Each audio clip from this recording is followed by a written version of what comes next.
Hai semuanya, Assalamualaikum warahmatullahi wabarakatuh. Nama saya Rifa. Kali ini saya akan memaparkan pembelajaran sintaksis kreatif untuk anak sekolah dasar. Nah, yang saya gunakan sekarang ini adalah sintaksis untuk anak sekolah dasar yang kelas tinggi. Nah, saya memiliki metode yang namanya yaitu Gayata, yaitu gambar yang bercerita. Di sini, saya menggunakan media, yaitu kertas karton. Saya tadinya mau tempel tapi karena nggak kelihatan ya kayaknya, jadi saya paparkan di sini saja. Nah, jadi Gayata ini ada gambar-gambar yang saya gunting dari majalah, yaitu salah satu majalah Bobo. Nah, misalnya di sini ada tahap pertama. Kalau misalnya kita ingin mengajarkan hal ini kepada anak, tahap pertama yang harus kita lakukan adalah buatlah kalimat yang berhubungan dengan gambar. Nah, jadi ini gambarnya, gambar yang simpel terlebih dahulu yang saya gunakan. Nah, ini ada gambar misalnya kucing dan tikus. Misalnya, di sini saya kasih petunjuk, yaitu namanya adalah Tom, yang satu Jerry. Nah, anak-anak ini namanya adalah yang ini Tom, yang ini Jerry. Apa yang sedang mereka lakukan? Nah, anak SD itu harus bisa membuat kalimat yang berhubungan dengan gambar. Misalnya, Tom dan Jerry sedang bermain musik. Nah, selanjutnya misalnya ada gambar ini. Kita kasih clue. Ini adalah Bapak Budi. Apa yang sedang dilakukan Pak Budi? Nanti mereka akan membuat kalimat yang berhubungan dengan gambar ini. Misalnya, Pak Budi sedang bermain komputer. Lalu, ini misalnya mereka membuat kalimat, clue-nya adalah yang satu namanya Doni, yang satu namanya Bobo. Doni sedang menunjukkan sesuatu kepada Bobo, dan Bobo terlihat kebingungan. Seperti itu. Tahap pertama tadi sudah selesai ya. Lalu kita lanjut ke Gayata tahap kedua. Nanti tahap keduanya adalah buatlah kalimat yang berhubungan dengan gambar dan hubungkan menjadi satu jalan cerita pendek. Nah, jadi mereka tuh sudah bisa menganalisis bagaimana caranya menghubungkan gambar dengan dengan kalimat. Lalu mereka juga harus bisa untuk menghubungkan, misalnya ada gambar yang berhubungan, lalu mereka sambungkan satu gambar satu dengan yang lainnya, itu menjadi misalnya satu paragraf cerita gitu. Nah, di tahapan kedua ini kita gunakan gambar yang sedikit terlebih dahulu. Gambar yang berhubungan. Ini ada gambar 1, gambar 2, dan gambar 3.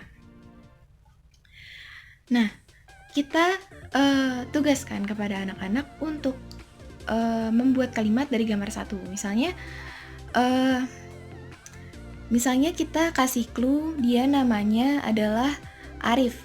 Arif sedang memasak, tapi dia melupakan bahan-bahan dari masakannya. Terus misalnya yang kedua, karena Arif lupa dengan bahan masakannya, orang-orang yang memakan masakannya menjadi sakit perut.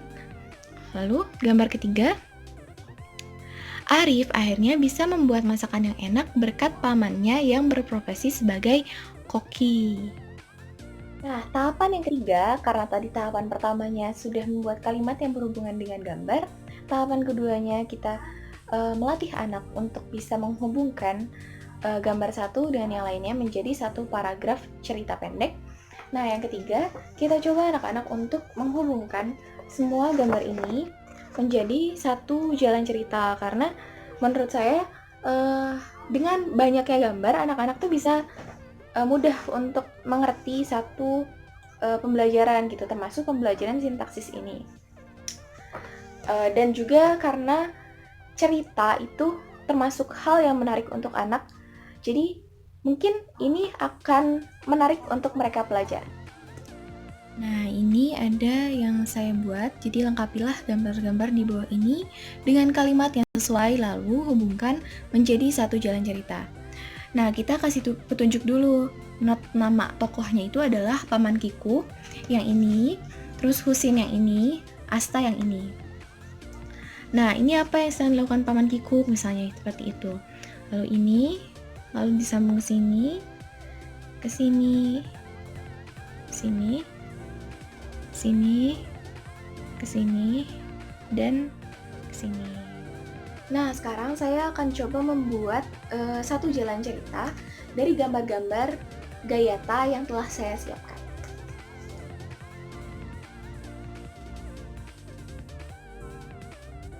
Nah, tadi saya telah mencoba untuk membuat cerita pendek dari gambar-gambar yang telah tersedia tadi ya. Nah,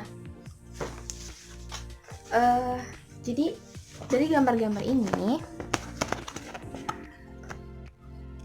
saya akan mencoba membacakan apa yang saya buat. Nah, yang pertama, Paman Kikuk ingin pergi keluar, tapi cuaca di luar sedang hujan. Lalu Sin dan Asta sudah memperingatkan bahwa di luar hujannya amat deras. Lalu tetapi Paman Kikuk akan tetap pergi dengan membawa payung dan memasukkan sepatunya ke dalam tas. Paman Husin berangkat dengan riang gembira. Di perjalanan, ia malah tersandung dan terjatuh ke dalam kubangan. Lalu akhirnya Asta dan Husin melihat Paman Kikuk kembali ke rumah dengan baju yang telah basah kuyup. Nah, saya yakin jika anak sekolah dasar yang kelas tinggi, itu mereka pasti telah bisa untuk membuat kalimat dan menyambungkan cerita seperti itu, karena pemahaman mereka tentang kata dan kalimat di kelas rendah pun telah terasah dengan baik. Seperti itu. Jadi, sekian yang bisa saya sampaikan dengan metode gayata yang saya buat. Terima kasih, mohon maaf, banyak sekali kesalahan yang saya buat sepertinya. Wassalamualaikum warahmatullahi wabarakatuh.